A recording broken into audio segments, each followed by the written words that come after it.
Hello guys, welcome to Pakistani real reaction. तो कैसे हैं आप सब? उम्मीद है आप सब बढ़िया होंगे, मजे में होंगे, खुश होंगे, आबाद होंगे। हमारी दुआ यही है आप हमेशा हंसते रहें और मुस्कुराते रहें। मेरा नाम है मुदस्सिर। नाम मुबशर। और सुबह हो और मालदीव को भारत झटका ना दे, ये डेली का डोज है। डेली डोज है। नई डेली खबर, डोज। नई चीज भारत ने आज रोकी है मालदीव की, वो है जिसके बगैर आपको खाना, कोई भी मजा सालन, नहीं देगा। कोई भी चीज मजा नहीं देगी जब तक वो उस चीज के अंदर ना डाले नमक।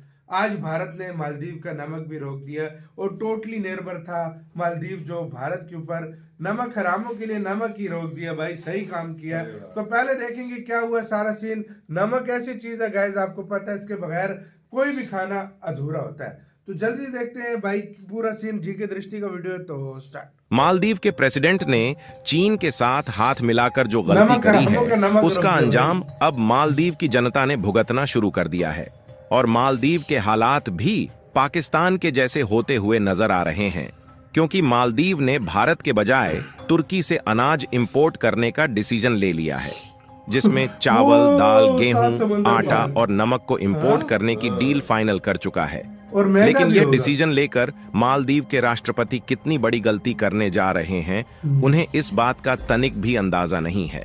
और मालदीव का हाल भी ठीक पाकिस्तान के जैसे होने वाला है, यानी कि जिस तरह चीन ने पाकिस्तान के हाथ में कटोरा थमा दिया, अब उसी तरह मालदीव के हाथ में भी सिर्फ वही कटोरा बचने वाला है। क्योंकि देखा जाए तो जब से भारत की तरफ से प्याज, आलू और अंडे के एक्सपोर्ट को बंद किया गया है, तब से मालदीव की महंगाई आसमान छू रही है। आपको बता दें कि मालदीव की तुर्की से दूरी लगभग 5,500 किलोमीटर के करीब है, जबकि भारत से मालदीव महज 700 किलोमीटर ही दूर है। इसीलिए भारत जो प्रोडक्ट मालदीव को कम दामों में भेजता था, वही प्रोडक्ट मालदीव को तुर्की से इंपोर्ट करने के लिए 8 गुना ज्यादा समय लगेगा। और तुर्की की दूरी मालदीव से ज्यादा होने के कारण 8 गुना ज्यादा कॉस्ट चुकानी पड़ेगी, जिसके कारण मालदीव में लगभग 8% महंगाई बढ़ जाएगी। यानी कि आप देखें तो अभी मालदीव की महंगाई आसमान छू रही है, और इसके बाद क्या हाल होने वाला है आप इसका अंदाजा लगा सकते हैं। पूरी डेवलपमेंट क्या है इस वीडियो में समझते हैं। लेकिन वीडियो में आगे बढ़ने से पहले वीडियो को एक लाइक करके चैनल को सब्सक्राइब जरूर कीजिएगा, क्योंकि आपके लिए यह 1 सेकंड का काम है, लेकिन इससे हमारी काफी बड़ी मदद होती है। असल में मोहम्मद मुइज्जू चीन से मिलकर जब से वापस लौटे हैं, तब से दिन पर दिन भारत के खिलाफ नए नए फैसले लेना शुरू कर चुके हैं, और इसी बीच भारत के ऊपर अपनी डिपेंडेंसी को पूरी तरह से भूल चुके हैं। और जो बायलैटरल ट्रेड मालदीव और भारत के बीच में लंबे समय से मजबूती के साथ टिका हुआ था, मोहम्मद मुइज्जू इस ट्रेड रिलेशन को तोड़ने पर तुले हुए हैं, जबकि भारत के बजाय उनके संबंध तुर्की के साथ तेजी से जुड़ रहे हैं। यानी कि देखा जाए तो मालदीव के राष्ट्रपति मोहम्मद मुइज्जू ये चाहते हैं कि जो प्रोडक्ट हम भारत से इंपोर्ट करते थे, उसी को तुर्की जैसे देशों के साथ शिफ्ट कर दिया जाए। और मालदीव के राष्ट्रपति भारत विरोध में इतना ज्यादा अंधे हो गए हैं कि उन्हें अपनी अर्थव्यवस्था का जरा सा भी ख्याल नहीं है कि आगे चलकर उनके साथ क्या होने वाला है। क्योंकि मालदीव के राष्ट्रपति ने गेहूं, चावल, दाल और नमक समेत सभी फूड प्रोडक्ट के इंपोर्ट के लिए तुर्की के साथ एग्रीमेंट साइन कर चुके हैं।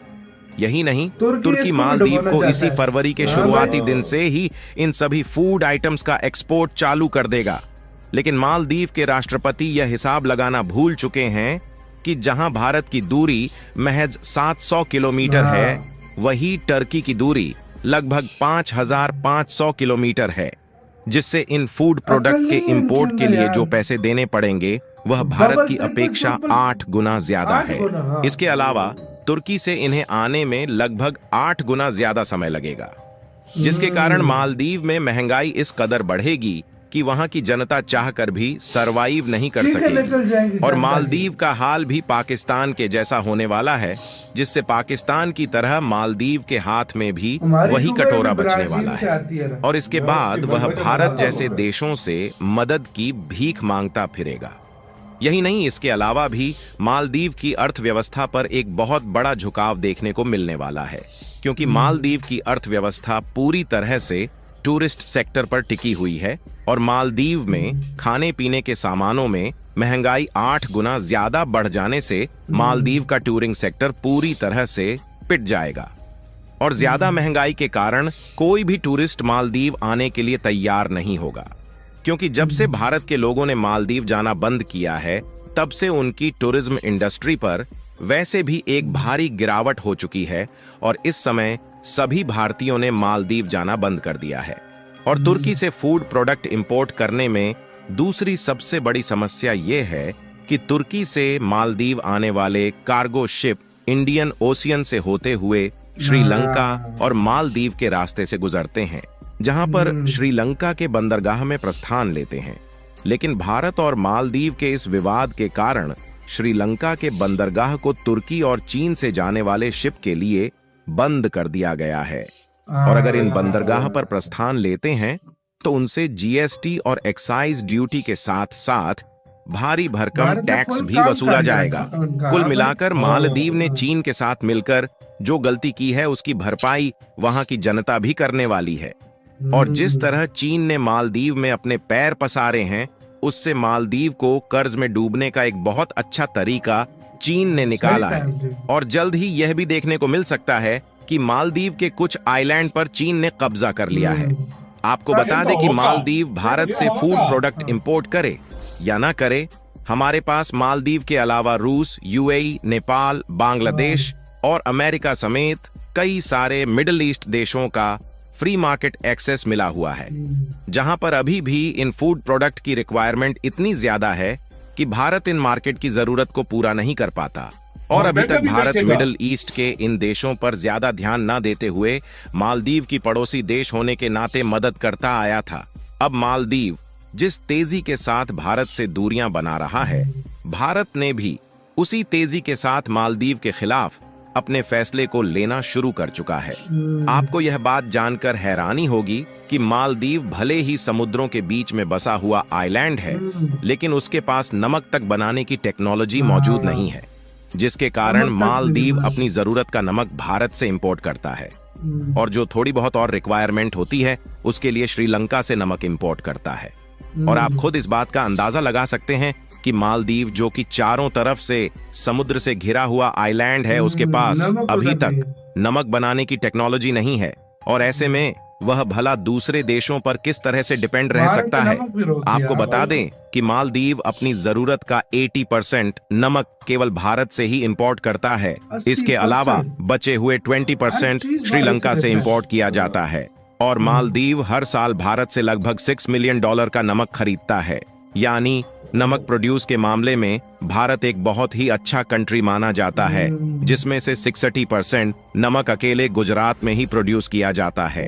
आप देख सकते हैं कि भारत का एक राज्य समुद्र के किनारे रहकर एक भारी मात्रा में नमक प्रोड्यूस करता है, जबकि मालदीव आइलैंड होकर भी अपने टूरिस्ट के लिए भी नमक प्रोड्यूस नहीं कर पाता।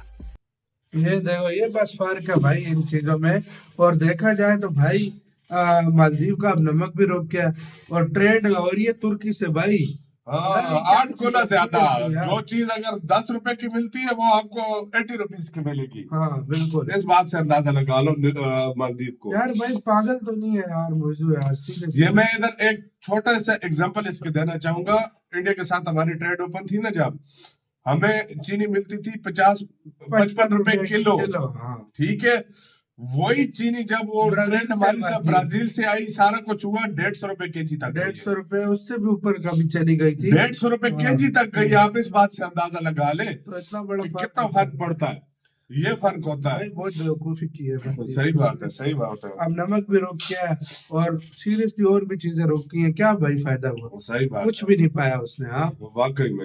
और उसका नमक वगैरह रोक, अभी वो हर चीज, अभी इंडिया के पास इतनी चीजें अगर वो इंडिया रोक दे वो भूखे मरे। मैं सच बता रहा हूँ। और महंगाई की वजह से क्या हाल हो उन लोगों का। सही बात है। आपको इसका कहना है अपने कमेंट सेक्शन में दें।